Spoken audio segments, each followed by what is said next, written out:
Olá, pessoal. Pessoal, dando continuidade, então, ao que nós havíamos trabalhado na última aula, certo? Nessa componente de instalações elétricas, nós estamos fazendo uma muito breve revisão, né? Lá da eletrostática, eletrodinâmica, alguns itens mais fundamentais para nós poder avançar na análise de circuitos, certo? Então, na última aula nós paramos, tivemos uma conversa sobre estrutura atômica da matéria e vamos agora falar um pouquinho sobre condutores e isolantes, certo? Então nós vimos a composição da matéria, os átomos, isso aqui nada é novidade para vocês, né? O núcleo do átomo possui uma carga elétrica positiva, quer dizer que ele só há elétrons ali dentro, prótons ali dentro, perdão. O núcleo do átomo, né? A eletrosfera é uma região onde orbitam os elétrons, certo? O núcleo do átomo, os prótons e os nêutrons. Os nêutrons não possuem carga, eles são neutros, e os prótons possuem carga positiva. Se diz na eletrostática que eles estão em constante força de atração, próton e elétron, porque eles têm cargas opostas, e cargas opostas se atraem, cargas iguais se repelem. Essa força de atração ela é maior tanto quanto for menor essa distância D que separa os dois. Nós vimos o raio atômico, né? Vimos que no caso do átomo de cobre, o raio atômico é 0,128 nanômetro, né? Nanômetro é um número muito pequeno, certo? E também essa força ela é proporcional, ela é uma força que depende também da massa do elétron e massa do próton. Vimos também que a massa do próton ela é em torno de 1836 vezes maior que a massa do próton, perdão, ela é 1836 vezes maior que a massa do elétron. Ou seja, o próton é muito pesado, né? E o elétron é muito leve, comparando um com o outro, certo? Quem se move aqui no átomo é o elétron, o próton está paradinho. Para nós aqui da eletrostática, tá? Que massa do elétron, massa do próton, certo? Fizemos algumas comparações. Isso aqui está lá no Boyle-Stead, né? Não inventei isso aqui, certo? Raio atômico. E o átomo de silício. O silício é um semicondutor. O silício tem 4 elétrons na última camada. Se diz que ele pode conduzir ou pode não conduzir. Depende de como eu misturo ele com outros componentes. Normalmente, em eletrônica, se mistura o silício, se mistura com o galho, com o boro, com o germânio, certo? Formando transistores, tiristores, diodos, enfim. Bom, o átomo de cobre é o nosso preferido aqui. Por quê? Porque ele tem um elétron livre na última camada, certo? O átomo de cobre tem 29 prótons, também deve ter 29 elétrons, e ele tem um sozinho na última camada. Esse elétron sozinho, por ele estar sozinho, é muito fácil de arrancar ele daqui e fazer ele se mover para outro átomo de cobre, que está ali do ladinho, certo? Raio atômico, vamos de novo, raio atômico, a última camada, né? Última camada, aqui eu tenho um raio, certo? E ele é 0,128 nanômetro, certo? Aqui eu vou ter outro átomo aqui, muito pertinho, e ele facilmente pode se mover de um átomo para outro. Esse é o conceito, tá? Esse é o conceito. E é isso que nos permite, né, entender o fenômeno da corrente elétrica, tá? Nós vimos também que nós armazenamos, né, uma carga elementar. Nós chamamos de carga elementar, né? Não confundam esse E esse pequeno e aqui com o e de elétron, certo? Não é isso. Essa carga elementar é um número que nós damos em coulombs, né? Unidade do pesquisador que pesquisou isso e determinou isso, o coulomb, que é a quantidade de elétrons que eu junto numa mesma unidade. Então, a carga de um elétron é 1,6021917 vezes 10 na menos 19 coulombs. E a do próton tem o mesmo módulo, o mesmo valor, porém com sinal contrário, porque o próton é positivo e o elétron é negativo, certo? Tudo isso aqui nós vimos. Tudo isso aqui não é novidade para vocês. Vocês já trazem isso aí lá da eletrostática, lá da física do terceiro ano, tá? Fizemos esse pequeno exercício, né? Você viu que um coulomb armazena toda essa quantidade de elétrons, né? 10 na 18 elétrons, certo? 10 na 18 elétrons. É um número muito grande de elétrons. Se você fizer a continha, você vai encontrar a massa de um coulomb, certo? E você conseguiu fazer, a gente fez junto, que você voltou daqui e encontrou a carga elementar do próton e do elétron, dada em coulombs, certo? Dada em coulombs. Bom, condutores e isolantes. Não há muito o que falar em termos de condutores e isolantes, certo? O que tem que ficar claro para nós é o seguinte, ó. Existem átomos, né, que estão firmemente ligados ao núcleo. Firmemente ligados ao núcleo, que são os não condutores de eletricidade, certo? Os elétrons estão firmemente ligados ao núcleo desse átomo. E outros átomos em condições de se deslocarem ou escaparem do átomo, certo? Aos primeiros elétrons denominamos de elétrons presos ao núcleo. E aos outros nós chamamos de elétrons livres. Vamos voltar lá no átomo de cobre. O átomo de cobre tem esses 29 elétrons orbitando a eletrosfera. Quanto mais próximo do núcleo, mais presos eles estão ao átomo, menos eles conseguem se liberar do átomo. Este aqui, por estar sozinho, ele consegue sair daqui mais facilmente, certo? Desde que eu estimule esse movimento. Eu preciso promover esse movimento. Criar uma força que possa movimentar esse elétron de onde ele está. Vamos ver isso mais à frente. É importante salientar que esses elétrons que se libertam dos átomos, eles são aqueles que giram mais afastados, né? Eles giram mais afastados dos seus respectivos núcleos, tá? Em alguns materiais, esses elétrons, nas últimas órbitas, eles sofrem muito pouco a ação do núcleo.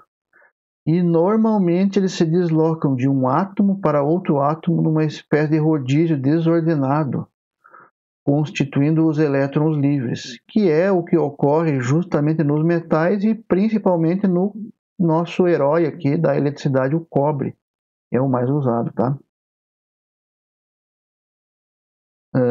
Os elétrons livres, né, eles existem em grande número nos materiais, chamados bons condutores. O alumínio, por exemplo, tem só 2 elétrons livres, o cobre tem apenas 1, certo? E não existem, ou praticamente não existem, nos chamados isolantes, né? E é esta principal propriedade que diferencia, né? Faz uma distinção entre condutores e isolantes, tá? Por exemplo, o ouro é um excelente condutor, a prata, o cobre, o alumínio, o ferro, certo? O mercúrio. Isolantes: a madeira, o vidro, a porcelana, o papel, borracha, tá? Ok? O importante aqui, ó, que nós temos que ter em mente é o seguinte, ó, não existe um condutor perfeito e nem um isolante perfeito. Nem o cobre, nem o alumínio, eles não são condutores perfeitos. E também não existe um isolante perfeito, certo? Dependendo de como eu trabalho isso, eu posso tornar ele condutor ou não, certo? Tem uma grandeza importantíssima para nós, que é a chamada rigidez dielétrica. A rigidez dielétrica, ela é medida aqui em kV por centímetro, né? Essa unidade aqui, ó, kilovolt, na verdade é um múltiplo do volt, 1000 volt para cada centímetro, é o que diz aqui. Por exemplo, o ar atmosférico. O ar atmosférico tem uma isolação de 30.000 volt, ou 30 kV, né, para cada centímetro, né? 30.000 volt para cada centímetro. O que quer dizer isso? Quer dizer que se eu criar uma diferença de potencial, olha o que eu estou falando, nós vamos avançar nisso em seguida. Se eu criar uma diferença de potencial de 30.000 volts, eu pegar um polo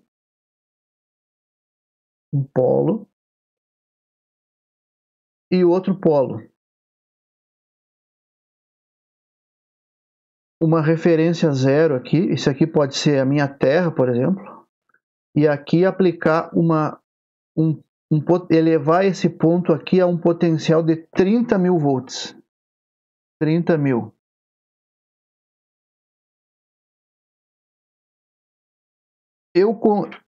Enquanto essa distância aqui for maior que 1 centímetro,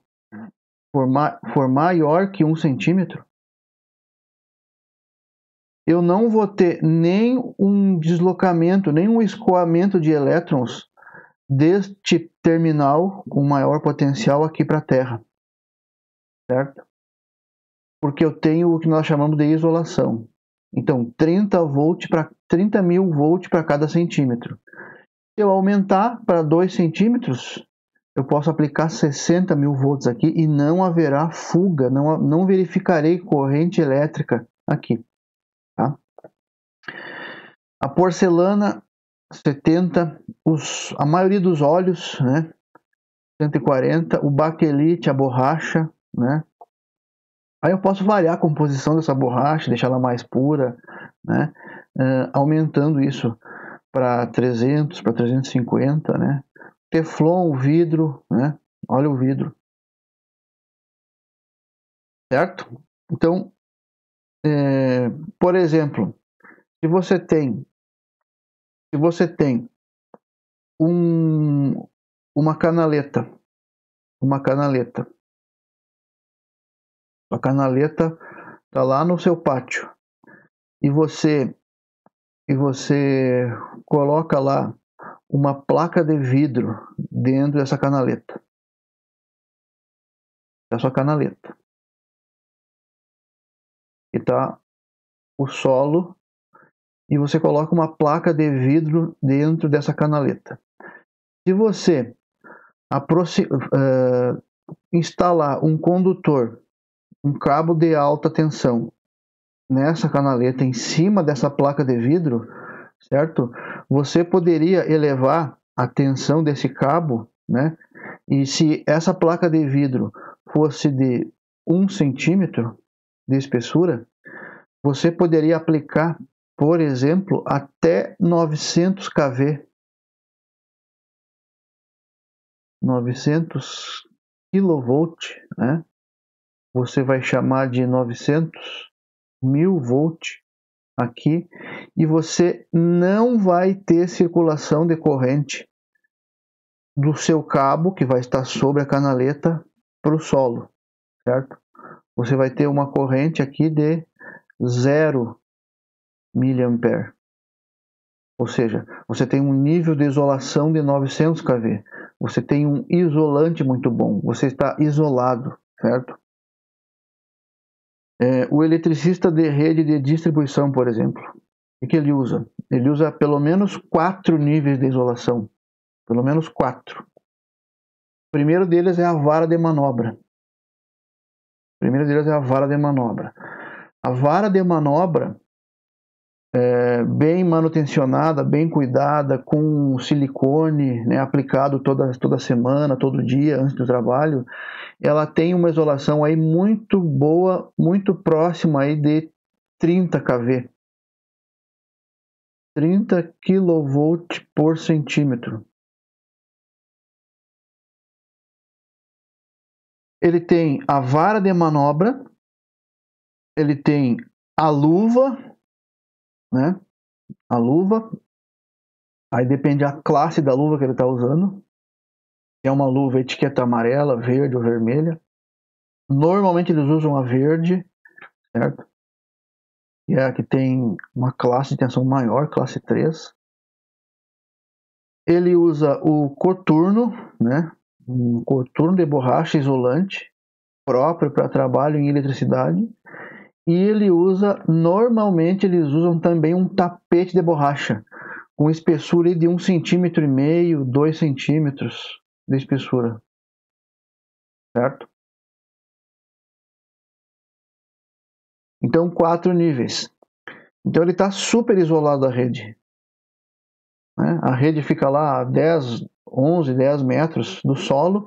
A vara de manobra tem seus 9, 10 metros. Né? Ele opera aquele equipamento, aquela chave fusível.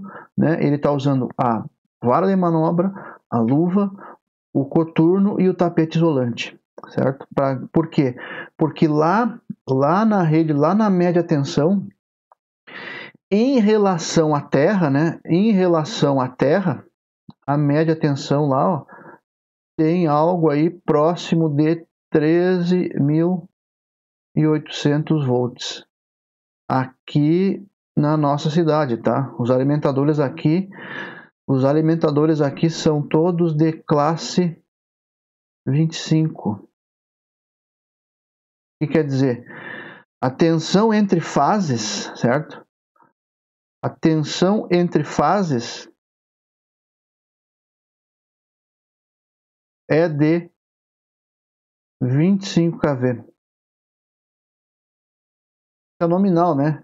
Ela não chega a 25, ela é 22,8, 23,2, certo? Então aqui entre fase e terra, eu tenho aí 13.800 volts. Acho que eu atrapalhei vocês aqui. Deixa eu fazer aqui esse desenho. Então, vou fazer assim, ó, eu vou colocar lá na nossa mesa, tá? Na nossa mesa.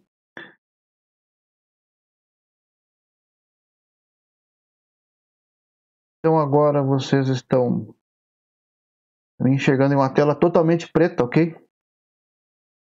Essa é a nossa mesa de desenho, tá? Olha só.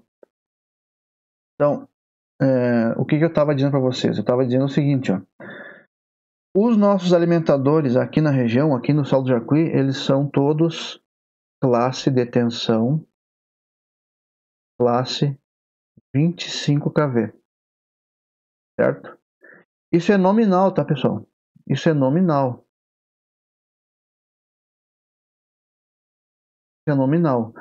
A tensão usual aqui, certo? A tensão usual, que é o que se verifica normalmente nos alimentadores, ela fica aí na faixa de 22,8 a 23,4 ou coisa assim, certo? Ela varia, ela dá uma balançada, né, respeitando, claro, uma legislação, que tem uma lei que regulamenta isso, né?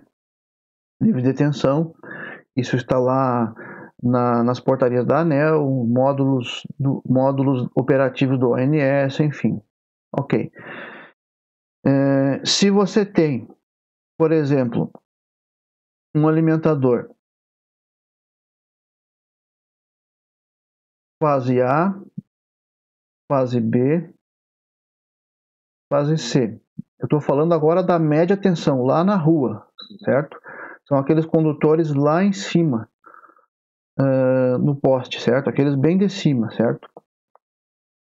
Normalmente você enxerga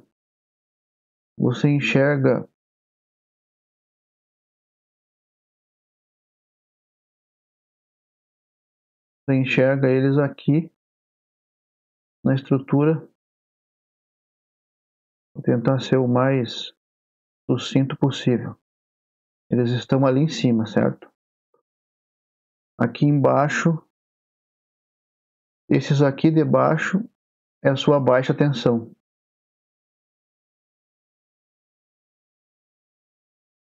Certo? Já estamos tendo aí uma aulinha de redes aí. Pequena aulinha de redes. Tá? Lá na baixa tensão, como é que tem lá? Você tem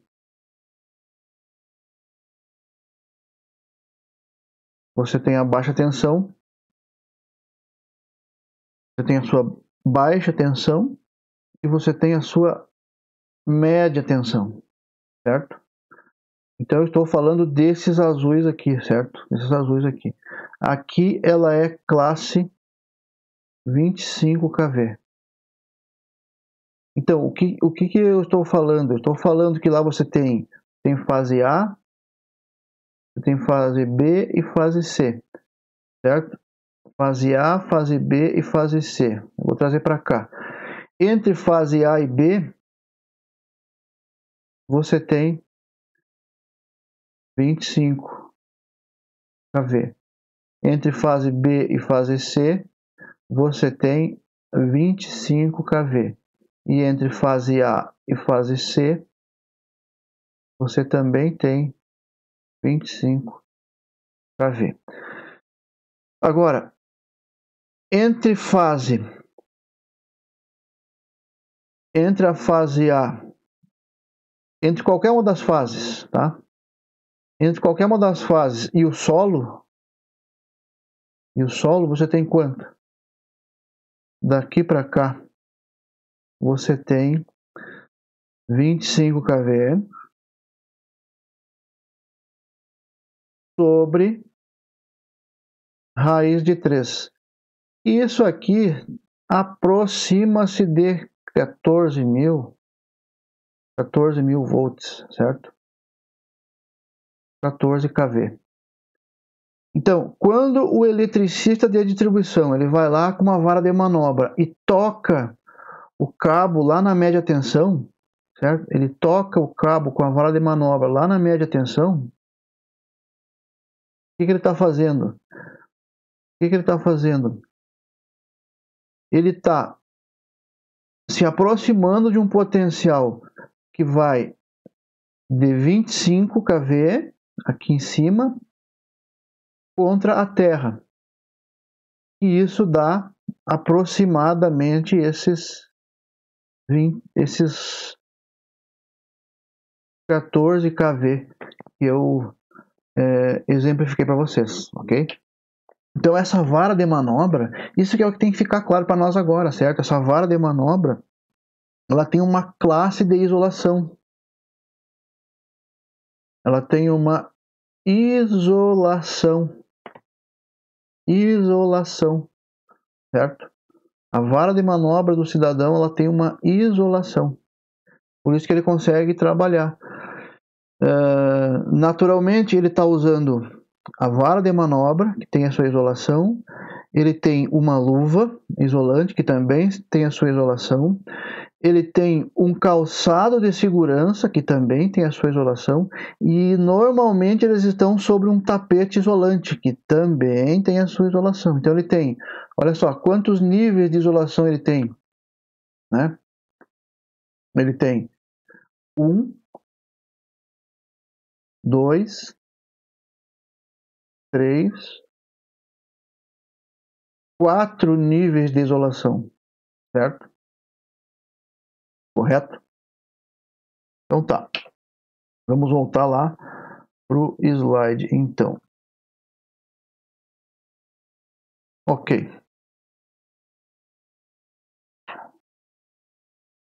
Sobre condutores e isolantes, é basicamente isso, tá, pessoal? Nós vamos avançar agora para um outro item chamado corrente elétrica, certo? Eu vou abrir esse vídeo, vou fazer uma pausa nele, certo? E nós nos vemos então no próximo vídeo chamado corrente elétrica, ok?